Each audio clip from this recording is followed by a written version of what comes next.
I think it's how you carry yourself on a daily basis. I mean, sure, there's monuments, there's milestones, there's achievements, there's pieces of paper stating or a record of, there's pictures, there's videos, there's parties.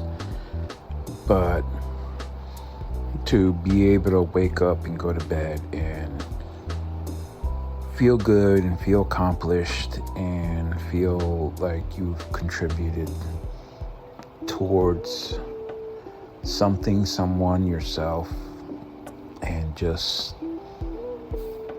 be at peace and really be grateful and have gratitude and know that tomorrow's not guaranteed, to me, is success.